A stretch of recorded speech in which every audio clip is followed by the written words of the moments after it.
पहले बड़ा सवाल आचार्य विक्रमादित्य जी आपसे, आखिर ये साधु संतों की मांग कितनी जायज आपको लगती है?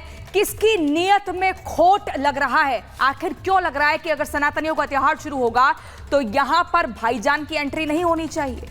सबसे पहले तो संतों की बात हो रही है, तो संतों की नियत तो खोट हो ही नहीं सकता।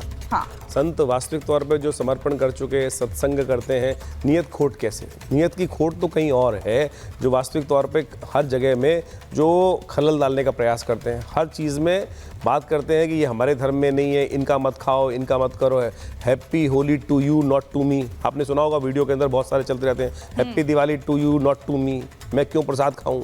उसके बाद मुझे बताइए ना कि हलाल हलाल हलाल की बात करने वाले लोग अपने धर्म में बात करें। आज हम हिंदुओं की भी कोई नियम है कि नहीं है?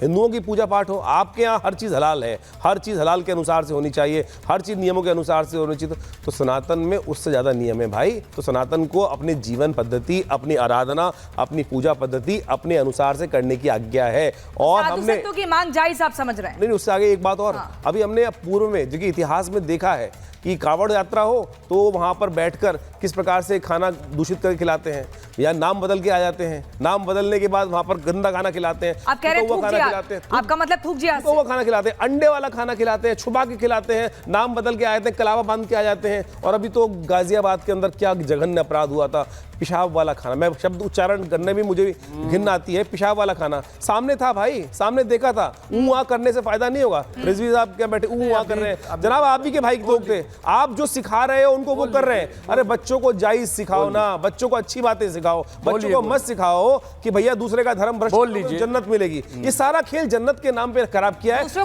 भ्रष्ट करने से जन्नत मिलेगी, अपने बच्चों को ये क्यों सिखाया जा रहा है? मुमताज आलम रिजवी इस तरह के आरोप लग रहे हैं, और सेलेक्टिव बातें ही क्यों करते हैं आप लोग? सेलेक्टिव बातें करते हैं, इसलिए साधु संतों का संदेह आप पर बढ़ रहा है। नहीं, कोई नहीं बढ़ रहा है। ये सब इनके जैसों का प्रोपगंडा है। अरे वो डर रहे हैं, ठीक है, और ये हलाल बात कर रहे हैं। दो ही चीज होती है जीवन। देखिए इनके बीच में नहीं बोले, इनकी आदत बड़ी खराब।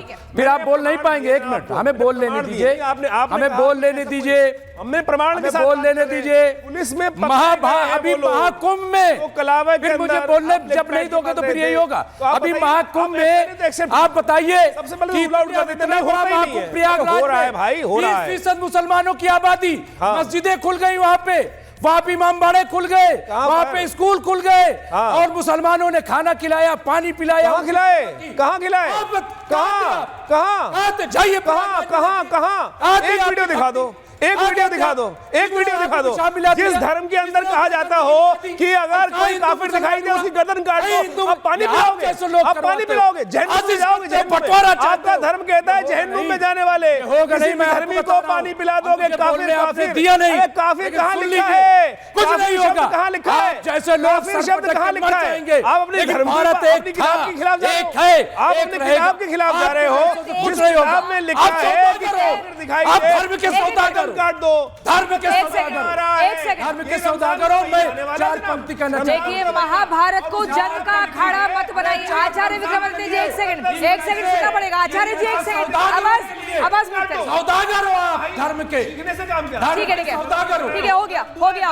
चार पंक्ति सुनाइए, क्या कहना चाह रहे हैं? सुनाइए आचार्य जी, कुछ पंक्तियां सुनाना चाह रहे हैं, सुन लीजिए, शायद आजकल आपको दिख जाए। कबीर जी का बहुत जिक्र हो रहा है, और चूंकि योगी जी ने पढ़ा था, मैं चार पंक्ति लिख करके लाया हूं कि धर्म का खेला जो करे, धर्म का खेला जो करे, नरक का रास्ता पाए, मरण से पहले देख लो, हाय हाय चिल्लाए।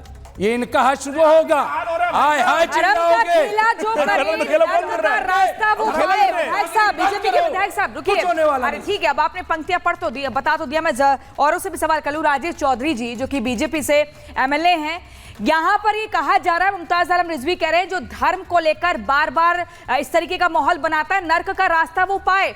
देखिए, बीजेपी के हाथ में तो लॉ एंड ऑर्डर है, तो आखिर क्यों बार बार दूसरे के ऊपर निशाना साधा जाता है? आप लॉ एंड ऑर्डर मेंटेन करिए, कोई दिक्कत ही नहीं होगी। कोई नफरती साजिशें रचने का मकसद अपना ही नहीं पाएगा। देखिए प्रियंका जी, होली प्रेम का त्योहार है, और हम सब तो ब्रजवासी हैं। ब्रज में बड़े प्रेम पूर्वक और पवित्रता के साथ हम होली मनाने का काम करते हैं जी। और होली तो अपनों का त्योहार है। होली हमारा विशुद्ध रूप से धार्मिक त्योहार है। हम अपने कान्हा के साथ होली खेलते हैं, राधा मैया के साथ होली खेलते हैं। ऐसे में कहीं कोई विधर्मी आकर के हमारे त्योहार पर अपवित्रता फैलाने का काम करेगा तो मुझे लगता है संत महात्मा को किसी को ये इशारा स्वीकार किस होगा। तरफ है? क्यों डर लग रहा हमारा है? त्योहार है, प्रेम का कौन त्योहार है ये विधर्मी हमारे जो त्योहार- होली में आकर खलल डालेंगे? आप बताइए विधायक साहब। कोई विधर्मी अरे होली सुनिए में ना, आके मुमताज खलल आलम डाले जी, ये सुनिए ब्रजवासी कभी स्वीकार नहीं कर सकते, किसी भी हाल में स्वीकार योग्य नहीं होगा। ये तो हमारा त्योहार है ना जी, जिसको मनानी है वो टीका लगाइए आकर के, वो चोटी बढ़ाइए, हिंदू धर्म ग्रहण करिए, आइए।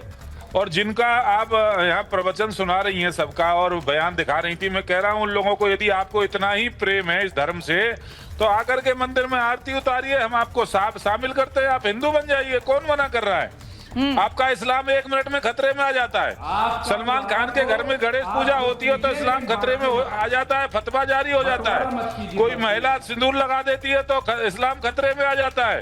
किसी भी प्रकार के हिंदू आयोजन में कोई महिला आकर के शामिल होती है तो बवाल कर देते हैं कठमुल्ले पूरे देश के।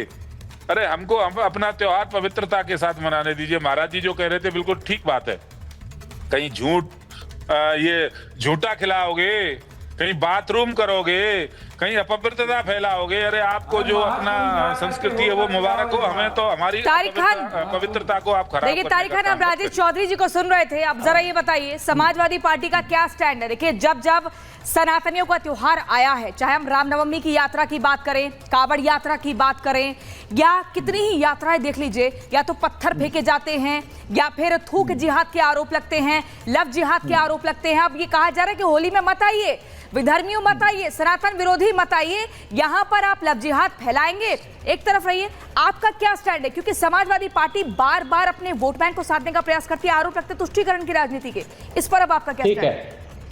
ठीक है, क्या इस पे योगी सरकार का क्या जवाब था? क्या योगी सरकार ने बैन किया? ये तो डिमांड थी ना, योगी सरकार ने क्यों नहीं बैन किया? क्यों नहीं बैन किया? आपको पता है क्यों नहीं बैन किया? क्योंकि संविधान इसकी इजाजत। धर्म को सरकार चलाती है क्या? आप जब किसी धर्म को सरकार चलाती है क्या? बीच में देखिए मैम, ये ऐसे मक्का मदीना में किसी हिंदू को जाने देते हैं क्या? अरे चुपिए आप भैया, बोल लेने दीजिए, अभी बोलिएगा। यूपी उत्तर हिंदुस्तान में हम रहते हैं, मक्का मदीना में नहीं रहते हैं। अगर मक्का मदीना में सवाल करना है तो मोदी से कहिए, हर रोज हर महीने मिलते हैं वहां के राजा से, उनसे सवाल करना।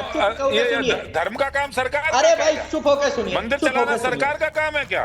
आरती करना सरकार का काम है क्या? ऐसे करना है आप ब्रज में आकर के संस्कृति थोपना सरकार का काम है क्या? क्या तरीका है? ब्रज में रहते हमको पता है कैसे जीना है। अरे तारिक खान, एक सवाल है मेरा, तारिक खान एक सवाल है मेरा, सनातन आस्था से खिलवाड़ कब तक चलेगा और इसको लेकर समाजवादी पार्टी सामने क्यों नहीं आती है, सनातनियों के पक्ष में क्यों नहीं बोलती है? सीधा सवाल, इसका जवाब दीजिए ना।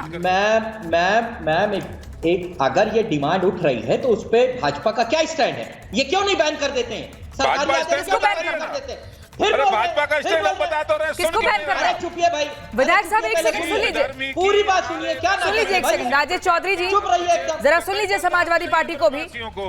एक सेकंड बोलिए, क्या एडवांटेज है क्या बीजेपी कोई एडवांटेज नहीं ले रहा है। बोलिए तारिक खान। इनको म्यूट कराइए, पहले सुनिए मेरी बात। जब आपने कांवड़ यात्रा पे बैन लगाया, सुप्रीम कोर्ट ने उसको खारिज कर दिया। हम कह रहे हैं यूपी सरकार का स्टैंड क्या है? क्यों नहीं सरकार बैन लगा देती है? क्यों? इसलिए नहीं लगाती है क्योंकि संवैधानिक बाध्यता है, और जो मांग कर रहे हैं साधु संत वो सरकारी से तो कर रहे हैं। अब ये देखिए, ये बाराबंकी में होली खेली जाती है, जो वहां पर वारिस अली शाह की मजार है, खेली जाती है। आपको नहीं पता? मैं बगल के डिस्ट्रिक्ट में रहता हूं। बैन करा दीजिए, बंद करा दीजिए। वहां पे कराने की तो मांग की जा रही है, ये कहा जा रहा है। आचार्य विक्रमादित्य भी हंस रहे हैं, आपकी बात को सुनकर हंस रहे जाती है। अरे भाई तो सरकार का स्टैंड नहीं बोलेंगे। समाजवादी पार्टी हमेशा तुष्टीकरण की राजनीति करती है और पल्ला झाड़ने की आचार्य विक्रमादित्य। देखिए सुनिए साहब, एक बात भाई साहब, एक बात सुनिए, जो आप भी इस्लाम से संबंध रखते हैं, क्या इस्लाम के अंदर मूर्ति पूजा, रंग खेलना जायज है? जायज है? बता दीजिए। आप जो कर रहे हैं, जो आप मजारों में जाकर कर रहे हैं, अरब के अंदर जहां से इस्लाम निकला वहां कोई मजार होती है? ये हिंदुस्तानी करण में जो करा है, यहाँ बैठे हुए मौलाना है जो, अरे अरब में, अरब की बात करो, अरब में वास्तविक तौर पे समझ में, अरब का कौन सा इस्लाम के अंदर कोई मजहब के अंदर, अरे मोदी जी तो जा रहे हैं, बहुत अच्छा काम कर रहे हैं। दिक्कत तो आपकी है ना भाई साहब, कि जहां पर आप कहते हैं कि इस्लाम के अंदर, मुझे बताओ, अच्छा काफिर शब्द को गाली क्यों देते हो? काफिर को गाली क्यों देते हो? काफिर को मारने का हक किसने दिया? काफिर को मारने का हक किसने दिया? कहां दिया? बताऊं आयत बताऊं आयत बता देता हूँ ठीक है। आयत बता मेहमानों के पास भी देता जाना हूँ है। आयत बता देता मुझे हूँ बाकी मेहमानों के पास भी जाना है।